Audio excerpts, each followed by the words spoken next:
Hello, welcome to our curated series, Art and its New Age Applications, in conversation with a very inspirational young woman, Soumya Pankaj, the driving force and founder of the India Craft Project. Soumya is a visual communication designer and brand strategist. Her work has moved seamlessly into community engagement and social design, especially in the creative spaces of rural India. We talked to her about how her project is making traditional Indian craft and art more relevant for a digital era and taking them into contemporary and global markets. So, welcome, Soumya, to this conversation we are having on a very, very interesting topic, and I think something that has been extremely complex over the years. Where the current craft, the traditional craft culture of India stands. So, with the advent of globalization and availability of cheaper and more varied products that flooded the market, crafts have been facing severe competition in the contemporary market. Typically perceived as traditional and old-fashioned, there are very limited efforts have been made in our country to reposition them or to make them more relevant in our daily lives. I think in this situation, what the India Craft Project is doing, or it is sort of planning to do in the long run, becomes extremely critical, and it becomes extremely relevant. And coming from a young Indian, it is very intriguing and interesting as well. So, Soumya, can you share with us your journey, how from a communication designer, from somebody who studied design, who's chosen design as an option, a career, as a passion, to get into something alongside which is so complex and so traditional and so I think full of emotions and different kind of policies and situations. What lured you to this? And please share with us how you started and how you found yourself here. So I think as a designer also, and as somebody who is working on something new and constantly learning, for me, in my practice, the most important thing is the process. So this is one of my favorite questions too, because it also allows me to sort of reflect and see where I've come from and what is the skill set that I had earlier, and have I learned anything more that I can offer to the sector now. So I started off as an illustrator way before I started college, and illustrations were my way of sort of telling stories. I was an army kid, and I've changed around 8 schools. And wow. It was just nice to sit back in my corner and just observe people in their spaces. And all those stories are what has made me who I am today. So a lot of my illustrations were, a balance between imagination and observation. And I just needed my 5 rupee black pen, and that was it. And that was my escape of sorts. When I was introduced to graphic design, I started thinking that I knew that I wasn't great at design. Proportions were not my game at all. But I learned fast with the discovery of visual communication design that there is a wider scope of things, and graphic design can be used as a tool. My illustrations could be a tool to tell a different story. And that's what intrigued me, and I got into design. And I'm from Srishti in Bangalore. Once I got into college, a lot of us, felt the chaos that we could try and do anything. So while most of us are chasing after a degree, in my college we were allowed to sort of dip our toes a little into everything and then discover what we like to do. And I think I'm really thankful for that. That allowed me to do my branding projects on the side, which is also telling stories of a brand, which I absolutely love to do. But also allowed me to multitask and be able to do visual communication, but at the rural level, at the grassroots level. What that balance did was it equipped me for, as a freelancer when I wanted to be independent, and also be able to designed for the grassroots that actually needed design and didn't have, so you're not designing for the cream of the society who has been catered to for their needs, but you're designing for people who have this need for design. It's not just a trickle down effect, but you're directly, doing your research with them, seeing what they want, getting instant gratification of whether your design has worked or not, and you see yourself being a part of some kind of a development over there. That is something that stayed with me. So my jobs throughout advertising and social innovation and media, it's something that kept sort of pulling me back, and people is what I wanted to go back to, interacting with people and being able to serve those needs. So I decided to leave my job in 2018 and hooked off all my savings, traveled to different clusters across 6 states. I wanted it to be very open-ended because I didn't want to overthink this, and I wanted to find the genuine need of what interests me, what can the artisans offer, and how can we work together to offer the customers something. So that fit was what I was trying to find. And even through the course of this travel, there were different research processes that I found working with different people, and even depending on, again, my skill set and what was available. And I also say this to a lot of people who enter the sector, that it's easy to find artisans. It's not that difficult, but it's a little difficult to find, or challenging rather, to find an artisan who would be willing to participate with you and co-create with you. There are all kinds of artists, and that is where you have to not depend on the transaction-based relationship that you have, but the relationship, the personal relationship that you build with the artist. Because at the end of the day, this is a creative profession, and an artist sees through your passion. So you have to have that shared passion or that honesty with which you build a relationship to be able to work on something new and be excited about it. Right. So what interests me is, or rather intrigues me, is that your website says that you are at the intersection of design, consultancy, and experiences. And so what exactly would that mean? And how complex is it in the context of traditional rural Indian artisans and craftsmen to bring these 3 things together? So I think for the longest time we were doing these 3 things, but I hadn't compartmentalized it because we were also figuring things out. But design, consultancy, and experiences I found was the best way to put our services out there, to explain to people, because this, like I mentioned earlier, this is that intersection between our strengths, what the artisan can offer, and what the people would like to see. When I say design, it essentially means product design. This is also where we're doing custom-made gifting for weddings. The whole market now is a $50 billion market. Yeah.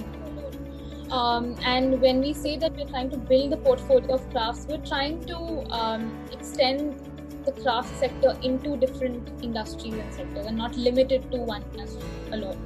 And so this is not something that you participate in for sympathy or for that I don't want to say snob value, but not for that sympathy factor basically. But we want, we know there's a skill set, we know it is honed and it's been carrying on for generations. All we need to do is to introduce it to different industries and let them know that it's not difficult. And the whole special thing about handicraft is that it can be customized, and that's what people want to do. So it's a win-win essentially. So when I say design, this is what we mean. And during the pandemic, which we will come to later, our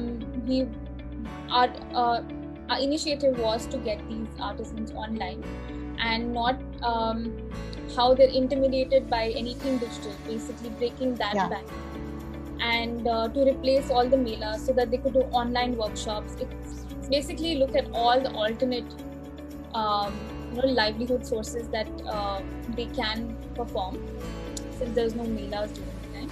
So a lot of product design, a lot of curation on the website. It's right now also it's a balance of 50-50 between things that we've designed and things that we've curated, because there's a lot of stock that needs to be pushed.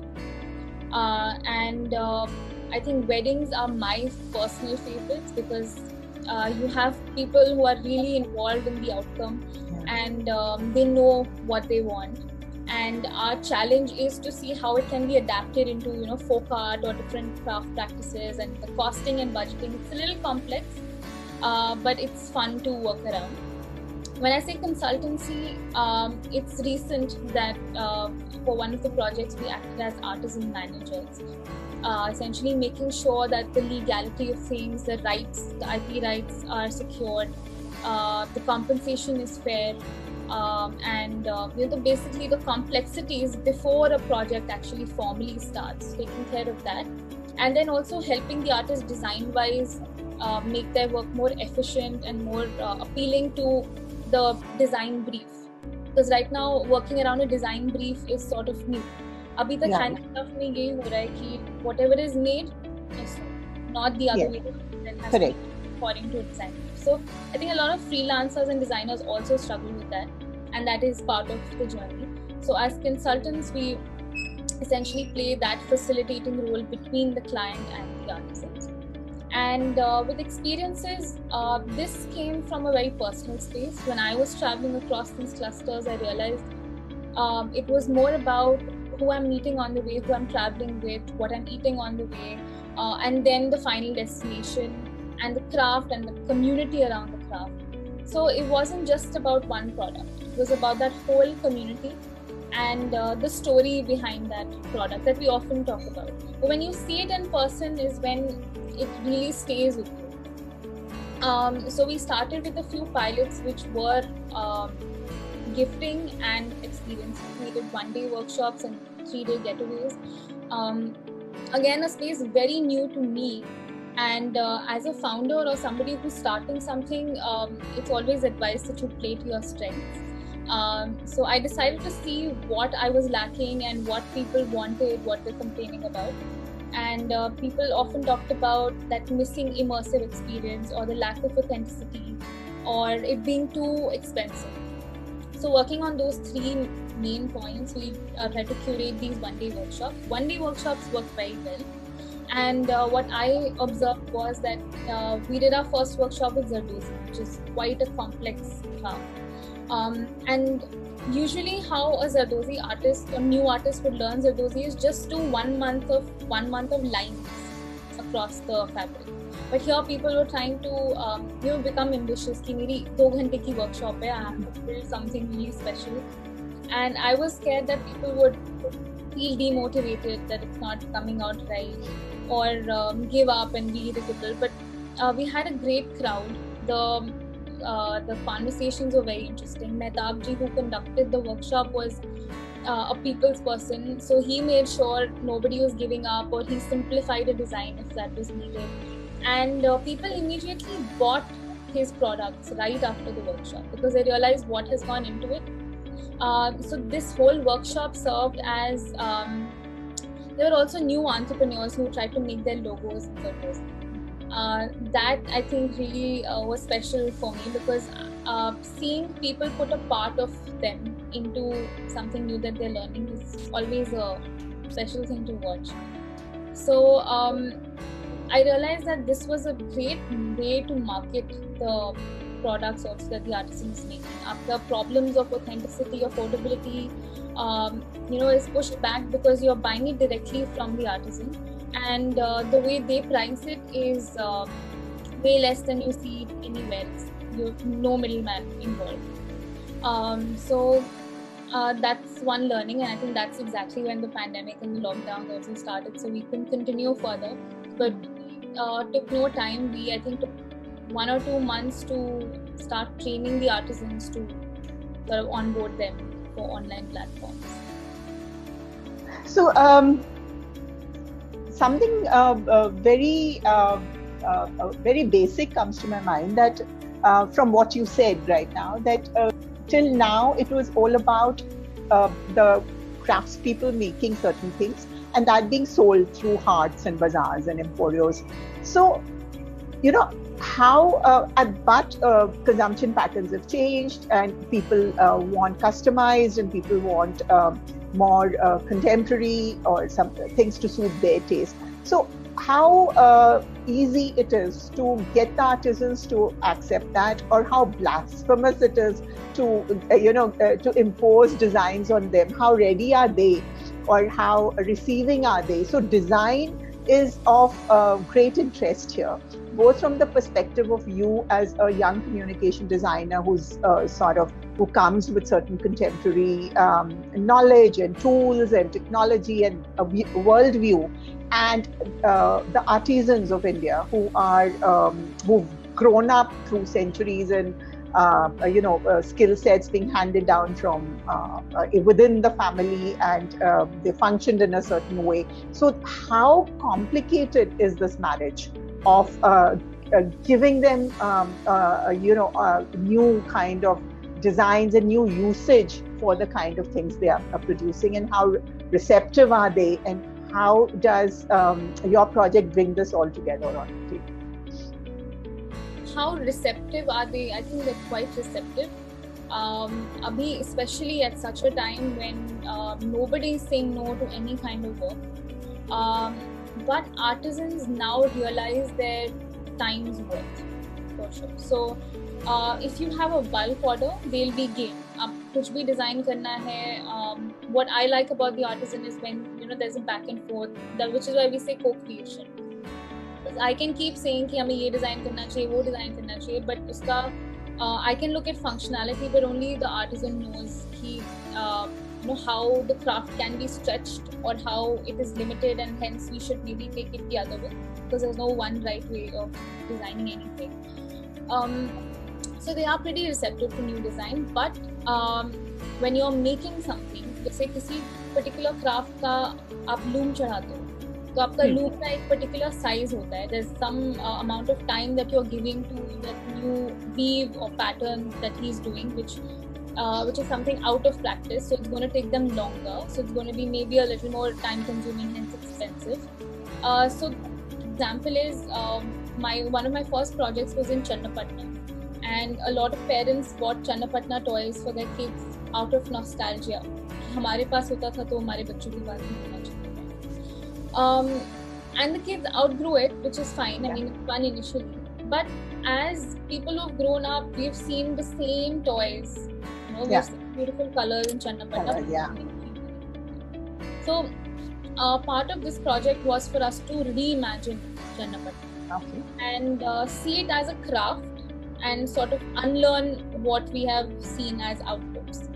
So we decided to build furniture out of it. And today you will see a lot of great designs in Channapatna also, including furniture. But my particular furniture piece was also fun to make because it was like a puzzle piece. Channapatna ka beauty is that it can be dismantled. Dismantled. So the table that I made as part of my project was it could be a floor table, it could be a standing table. You can put it in the dicky of your car and carry it around. And for kids, it's fun to rearrange shapes and colors, to make your own new table every day. So I think part of what I definitely want to do with TICP is to reimagine crafts whether it's an amalgamation of two crafts, which again a lot of people study and do projects on, hypothetical projects on, but when you come to field, you realize that working supply chains for amalgamation of two different crafts is really difficult, and very few organizations will have that liberty to be able to do something like that cost effective. But so I think reimagining crafts is definitely the way to go. Right. How does technology fit into all this? Is this sector completely right now sort of cut away, and given the post-pandemic scenario, everything is turning digital and has to get onto the digital platform? So help us understand that what has TICP done during the lockdowns, because a lot of livelihoods were lost, a lot of sales were lost, and I think starting from top down, everybody's baffled. So this entire segment, which has been largely in rural part of India, or they have been so bereft of the entire technology leap that has happened in the world, they would be probably completely lost. So, what was your role? What have you done as an organization, and what can be the way forward? So the scenario anyway is that the global handicraft sector is at over $700 billion, and we contribute to 2% of that share when we have 40% of the artisanal population in India, majority women, unaccounted for. The situation wasn't great anyway, and then the pandemic hit, and then the cyclone hit. Now TICP immediately pivoted from offline workshops and experiences to how can we combat the situation at present. We didn't have an e-commerce platform then, and fairly new in 2019, and 2020 is when the lockdown started here. First step was to call all the artisan families in our network and educate and make them aware. अगर आप खांस रहे हो या ये कर रहे हो सकता है it's cold, हो सकता है it's virus, but you need to get checked. If they are not getting slots or appointments in hospitals, our next step was to be a part of one online, any apps available where you could book appointments and facilitate that experience for the artisans. Brings me to the rural youth who are part of the craftsman families. How interested are they to continue with the family trade? So I am sure they see the world changing. They see how the urban youth is changing, lifestyles are changing, the relevance of craft, and how interested are the younger adults in buying that. All that, is it disenchanting for them? And for somebody like you and your team who would be young urban Indians coming in and working in the space, does it motivate them to continue? What does it look like? Are the traditions dying, or can youngsters be motivated to continue being a part of this in families that are handed down the legacy of crafting? First observation on that for me was when I went on field, and I was this I wouldn't say fresh out of college, but I was still younger compared to a lot of people doing their research in this space. So when the youngsters would see me, or the kids in that community used to see me going around, and I looked much, I looked like I'm in school. So mostly that is the icebreaker when they say, "Acha, aap kaun si kaksha mein ho?" And then I'm like, that you can take me seriously. I'm not in school. I'm a professional now. And I think those initial conversations with the kids has been an icebreaker for both of us, both the community and for me to feel at ease in a new community. Because I feel like they can relate to where I come from thanks to WhatsApp and Instagram. They see what the world is outside of their community now. They know it. We are still getting to know it. There are, because of these youngsters, there are a lot of these artisans, whether their parents are artisans or their grandparents are, these youngsters are the ones who built these Instagram pages, and it has driven a lot of sales. There's still a lot of them that I work with are still figuring out how to do business accounts and ads, but I think it'll take no time for them to figure it out. And that's why, that's when we also realize that we need to encourage these micro-level entrepreneurs, especially these youngsters who are, we're not saying engineer ka beta engineer banega, doctor ka beta, doctor, artisan ka beta, artisan banega. You're trying to say that this is a whole sector. And, like how even for design, and I keep coming back to my experiences, because that's how I relate to the craft sector also. That even with design, a lot of people initially thought, "Acha, design, okay, you're a fashion designer." And how design also as a field has opened up in terms of awareness, and even in terms of people finding different interests within design. And you realize that design is that whole umbrella spectrum of different kinds of sectors and industries and stuff. Similarly with crafts, so you will have like any business has all these avenues, even the craft sector has these avenues. So you're not saying कि जो young artisan है उसको skill में ही focus करना चाहिए. आपको of course अपना business run करने के लिए skill का पता होना जरूरी है, where it has come from, how it can evolve, what is the potential flexibility of it, etc. But you can still take up, if you have a design bent of mind, you have a business bent of mind, finances, you can still do different things to keep that sector going. So that has been my conversation with any youngster that I have met, especially if, and I mean, a lot of them have taken time. So because I've been able to stay with these communities for 2 weeks or 3 weeks in a row, you slowly build that relationship with them where they'll be open to advice. Otherwise, nobody wants advice. It's been an absolutely fascinating conversation, Soumya. So let's just wrap it up by trying to understand that what is the vision of the India Craft Project, and what are the key milestones? Let's talk about the top 3 milestones you would like to see yourself reach in the next couple of years.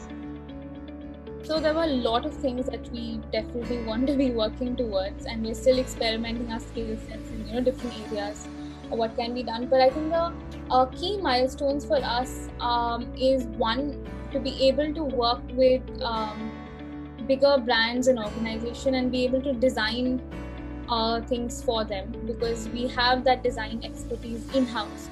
So we want to definitely be able to use folk art and crafts into services, whether it's gifting or branding or packaging or animation.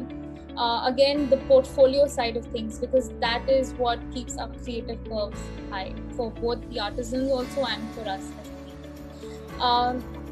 And the second most important thing is for us to be able to work with institutions and be able to hold creative residencies with college students or mid-career professionals, so that they get to experience on-field craft and culture, and not a gimmicky experience, but an output-based experience where each community has their set of problem statements. And there's a saying that if you take 10 designers to the same community or the same house for research, they'll all come up with different key points that they want to work towards. That's exactly what we want to build with at an institutional level, and work towards design for real people or design for impact with with the group of diverse individuals, and take them for 1 week long or 1 month long residencies and see what comes out of it, and eventually have some kind of an organization or a government organization be involved in realizing those researches and making them into reality. Because being in a creative college, I realized that a lot of us have great ideas, but once we get out of college, all our prototypes are left at home and you're not realizing it, or you're not getting the right platform to realize it. So we want to be that platform to be able to facilitate even one idea or a half-baked idea that needs full research. We want to be that platform that drives any youngster who has that curiosity or has that one unique idea, and be able to convert it into something. Soumya, Pankaj, good luck. And this is absolutely inspirational that Young India can come out with such fascinating solutions that are bridging the gap between NGOs and pure commercial entities, and making a difference to the art and craft scene in the country. Thank you.